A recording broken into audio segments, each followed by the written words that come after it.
It wasn't the subject line that drew my attention, it was the sender. A name I hadn't seen in 6 years. My ex-husband, Aaron, the man who shattered my world with the kind of betrayal that novels and courtroom dramas are made of. I stared at the email on my laptop screen, the cursor blinking as though it, too, waited for my reaction. There was no subject line, just his name sitting there, bold and unapologetic. I froze, unsure if I wanted to open it. Would it reopen the wounds I'd worked so hard to close? Or was it just a footnote in the long chapter I'd already written and left behind? I can't pinpoint the exact moment I suspected something was off in my marriage. Maybe it was the late nights at work that started to stretch into weekends. Maybe it was the way he began checking his phone obsessively, even when we were watching TV or having dinner. It wasn't one thing, it was a gradual erosion, like the tide quietly eating away at a sandcastle until nothing recognizable is left. But the truth didn't just trickle out, it hit me like a tidal wave one ordinary Tuesday afternoon. I'd gone to the grocery store and decided, on a whim, to pick up his favorite ice cream. I was excited about a rare night where we were both free.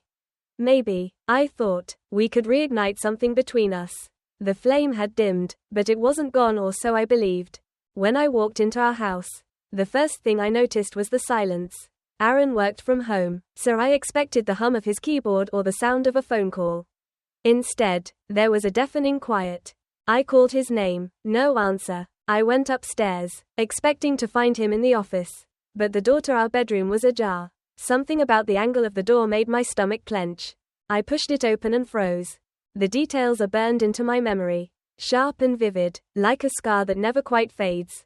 Aaron, tangled in the sheets, his body bare, and next to him my sister, Lindsay. I couldn't breathe. The room spun. For a moment, I thought I might faint. But instead, I ran. I didn't scream, didn't cry, didn't throw anything. I just turned and bolted out the door. The sound of their voices, his shouting my name, her trying to explain, fading behind me. The days after the betrayal were a blur. I stayed at a friend's house, ignoring Aaron's frantic calls and texts. My sister didn't try as hard to reach me, which stung even more. She had always been the confident one, the golden child who could do no wrong. I was used to feeling like I lived in her shadow.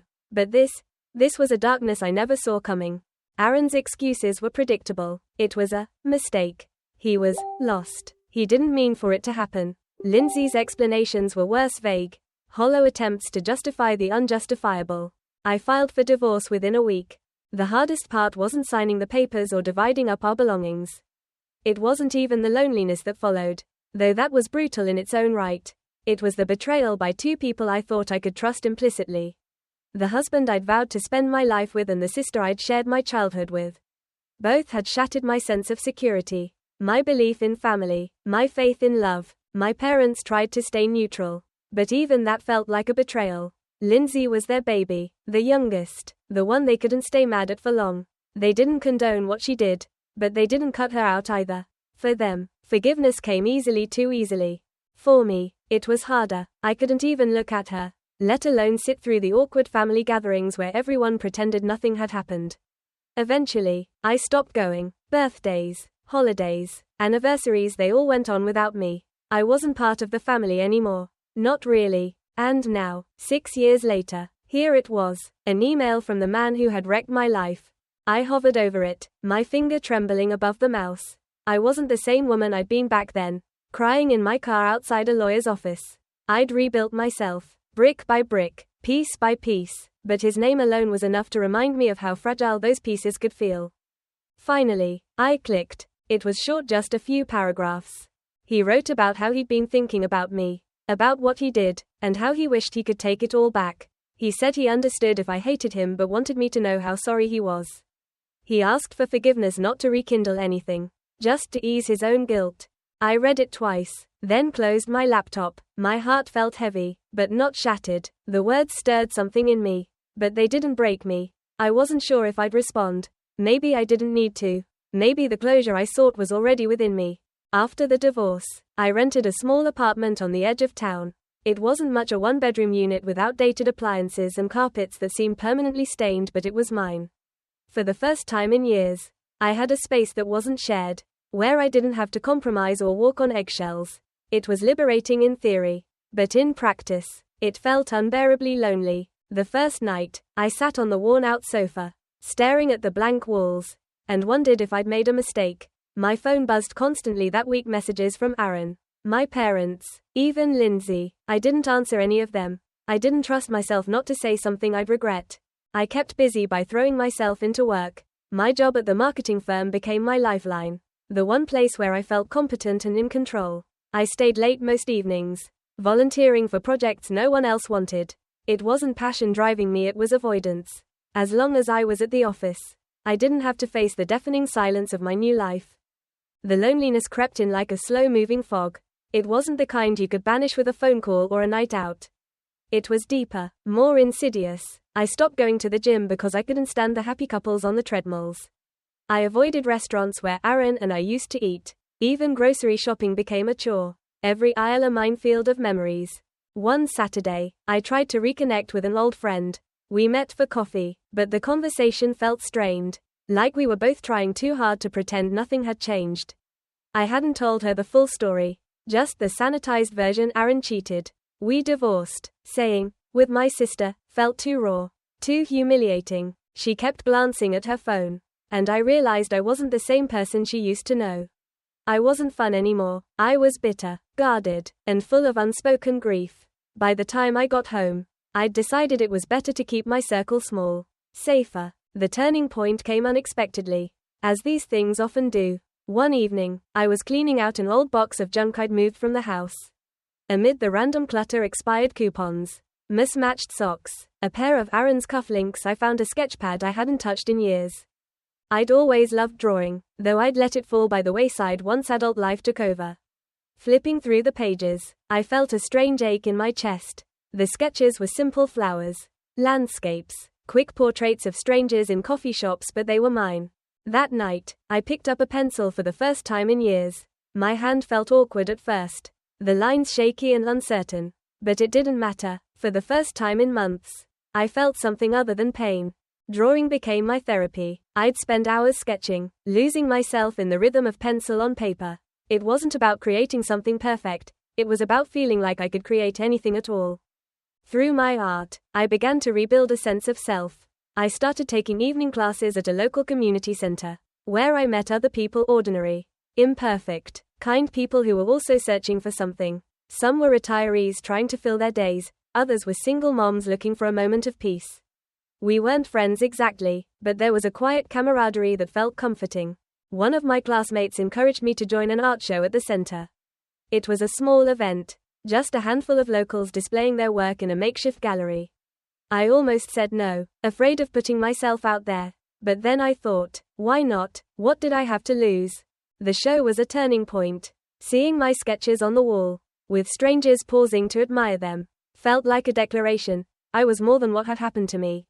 I was more than Aaron's ex-wife or Lindsay's sister. I was an artist. As time passed, I began to reclaim pieces of my life that I thought were lost forever. I started jogging again, not to punish my body but to reconnect with it. I adopted a dog, a scruffy mutt I named Milo, who filled my apartment with warmth and energy. I even tried dating again, though that was a rocky road. My first date ended with me excusing myself to the bathroom and never coming back. The second was slightly better, a kind man who loved hiking but talked about his ex a little too much. It wasn't love, but it was progress. Through it all, I learned to trust myself again. I learned to set boundaries, to say no, to recognize my own worth. The anger I'd carried toward Aaron and Lindsay began to fade, replaced by a quiet acceptance.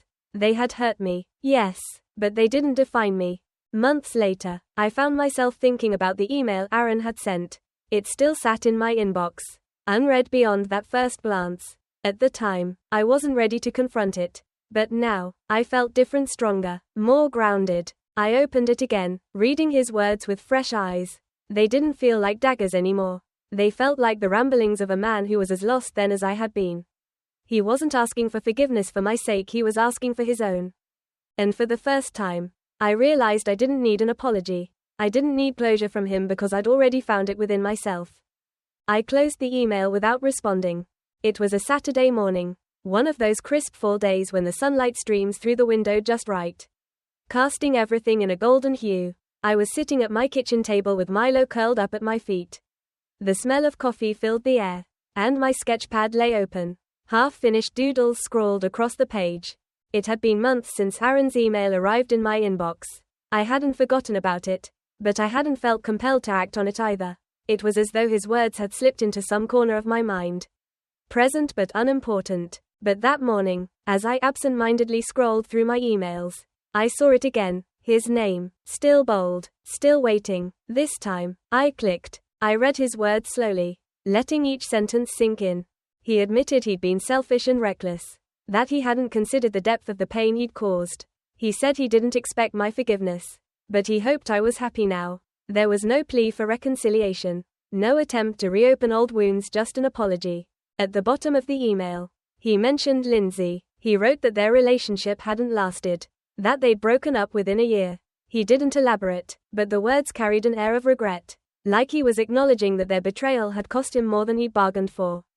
When I finished reading, I didn't feel the anger I'd expected. Instead, I felt calm, detached. Even, his words were like the final pages of a book I'd already finished. A story that no longer held me captive. For the rest of the day, I couldn't stop thinking about the email. Did I want to respond? Did I need to? I went for a long walk with Milo, hoping the fresh air would clear my head. The leaves crunched underfoot, and the sky stretched endlessly above me, a brilliant blue, as I watched Milo sniff at the ground, his tail wagging with innocent enthusiasm. I thought about how far I'd come. 6 years ago, I wouldn't have been able to read Aaron's words without breaking down. Back then, his betrayal had been the center of my world, a black hole that consumed everything around it. But now it felt like a distant memory, something that had shaped me but no longer defined me. Still, I couldn't shake the question, should I respond? That evening, I sat down with my journal, a habit I'd picked up during therapy. I wrote about the email, about Aaron, about Lindsay. The words spilled out of me, raw and unfiltered. I wrote about the betrayal, about how it had broken me. I wrote about the nights I'd cried myself to sleep, wondering what I'd done to deserve such pain. I wrote about the way my parents had tried to sweep it under the rug, as though pretending it didn't happen would make it go away. But I also wrote about the strength I'd found in the aftermath, about how I'd rebuilt my life, brick by brick, about the joy I felt when I sketched, the peace I felt when I walked Milo, the pride I felt when I saw my art hanging in a gallery. By the time I put down my pen, I realized the answer was clear. I didn't need to respond to Aaron, not for his sake, but for mine. The next morning, I opened my laptop and began to type. I kept it short. I told him I appreciated the apology but that I'd already found my peace.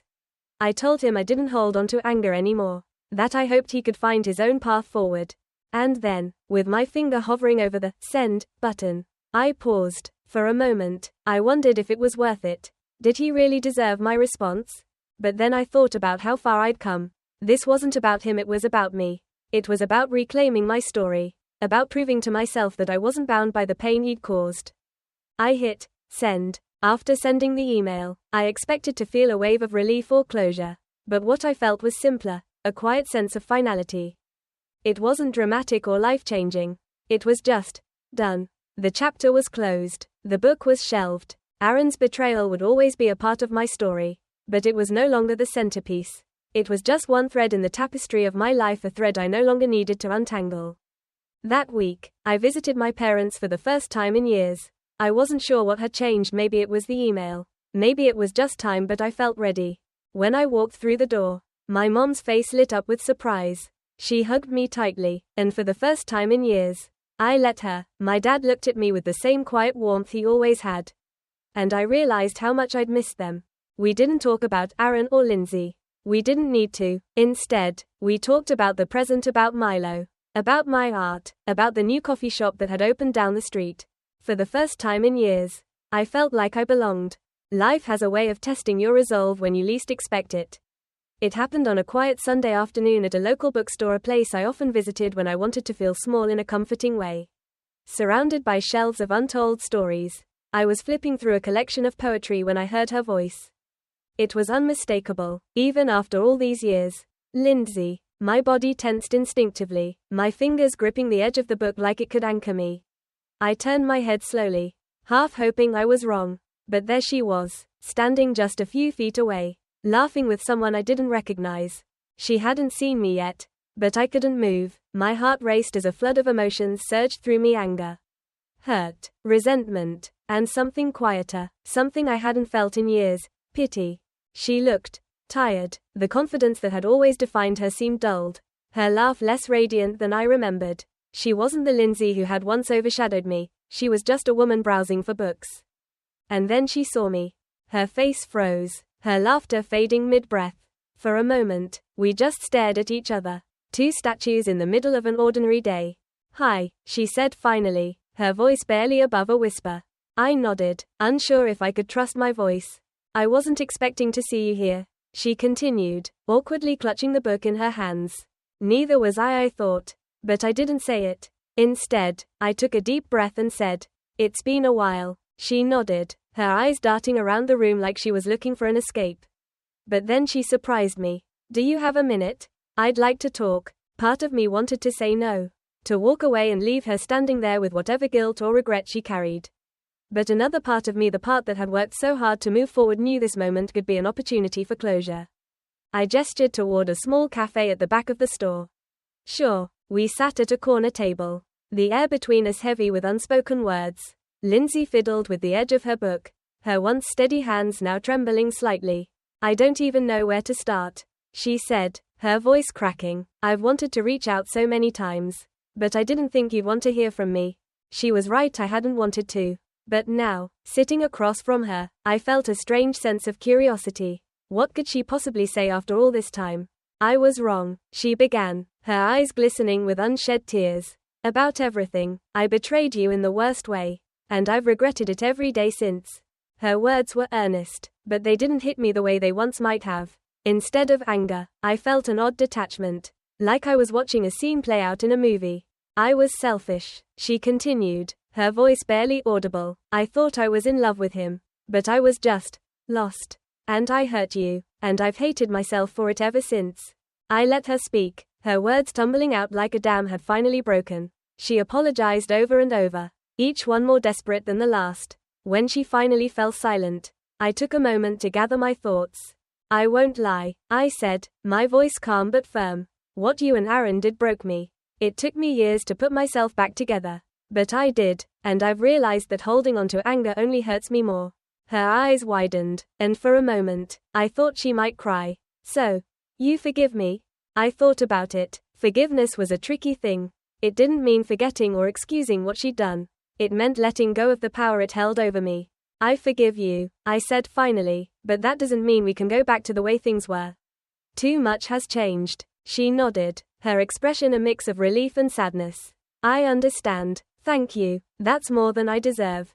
We parted ways after that. I didn't offer her my number or suggest we keep in touch. And she didn't ask. It wasn't about rebuilding a relationship, it was about closing a chapter. That evening, I sat at my kitchen table with Milo at my feet, reflecting on the day. Confronting Lindsay had been easier than I expected, but it left me feeling emotionally drained. For the first time in years, I allowed myself to think about her not as the woman who had betrayed me, but as a flawed, broken person in her own right. It didn't excuse her actions, but it made him feel human. I thought about Aaron's email again, about how it had set off a chain reaction I hadn't anticipated. If he hadn't reached out, would I have been ready to face Lindsay? To let go of the resentment I'd carried for so long? I realized that, in a way, Aaron's apology had given me the final push I needed to free myself. In the days that followed, I felt lighter, like a weight I hadn't even realized I was carrying had been lifted. I threw myself into my art with renewed energy, creating pieces that felt brighter, more vibrant than anything I'd made before. One evening, I looked at a painting I'd been working on, a sunrise over a quiet, still lake, and felt a sense of pride. It wasn't just a painting, it was a reflection of where I was in my life. A place of peace, of stillness, of hope for what lay ahead. I didn't need Aaron or Lindsay or anyone else to define me anymore. I was free. Life didn't transform overnight after the email or the conversation with Lindsay. There was no magical moment where everything fell into place. No grand revelation. Instead, it was a series of small changes, quiet realizations that accumulated over time. I started spending more time outdoors, exploring trails with Milo. The crisp air and open sky became my sanctuary, a place where my thoughts could flow freely without the weight of the past pressing down on me. I found myself looking forward to mornings, eager to see what the day would bring. My art also began to shift. The muted tones and melancholic themes I'd once gravitated toward were replaced by vibrant colors and dynamic shapes. It was as if my soul was finally catching up to the peace I'd found. A few months later, I received an email from the director of the local art gallery. They were hosting an exhibit featuring emerging artists and had seen my work at the community center. They wanted me to participate. For a moment, I hesitated. Putting my art out there on a larger scale felt daunting, like exposing a piece of my soul to the world. But then I thought about how far I'd come. This was an opportunity to celebrate that journey, to show myself and others that I wasn't defined by my pain. I accepted. The weeks leading up to the exhibit were a whirlwind of preparation. I poured myself into my work, creating pieces that felt authentic and bold. Each brushstroke was a declaration. I am here. I am whole. The night of the exhibit, I stood in the gallery surrounded by my paintings. Friends from my art class came to support me, as did some of my colleagues from work. Even my parents showed up, their pride evident in the way they lingered near my pieces, pointing out their favorites to anyone who would listen. As I walked through the gallery, a sense of calm washed over me. This wasn't about validation or approval, it was about sharing a part of myself that I'd fought hard to reclaim. At one point, I overheard a couple admiring one of my paintings, a vibrant, swirling depiction of a sunrise. "There's so much emotion in this," the woman said. "It's like it's alive." Her words brought a lump to my throat. She didn't know my story, didn't know what I'd overcome to create that piece. But she saw it, she felt it, and that was enough. That night, after the exhibit, I sat down with my journal and wrote a letter not to Aaron or Lindsay, but to myself. I wrote about the woman I had been 6 years ago, broken and lost, and the woman I had become. I wrote about the pain I'd endured and the strength I'd discovered. I wrote about the love I'd found not in someone else, but in myself. When I finished, I closed the journal and felt a sense of closure I hadn't realized I needed. A week later, I received a brief response from Aaron. He thanked me for my email, saying it had brought him some peace. He didn't ask for more, and neither did I. It was the last time I heard from him. As for Lindsay, we didn't keep in touch, but I no longer avoided family gatherings. At Christmas that year, we exchanged polite smiles across the room, an unspoken understanding passing between us. Forgiveness didn't mean forgetting or reconciling. It meant freeing myself from the chains of resentment, and that was enough. As the months turned into years, my life continued to expand in ways I hadn't imagined. My art gained recognition, and I began teaching workshops at the community center. I even started dating again, not out of loneliness, but because I finally felt ready. One evening, as I watched Milo play in the yard, I thought about the journey that had brought me here. The betrayal, the heartbreak, the rebuilding. It had all been part of a larger story. My story. And though it hadn't been easy, I wouldn't change a thing. Every moment, every tear, every brushstroke had led me to this place, a place of peace, of strength, of infinite possibility. As the sun dipped below the horizon, casting the world in a warm, golden glow, I smiled. For the first time in years, I felt whole.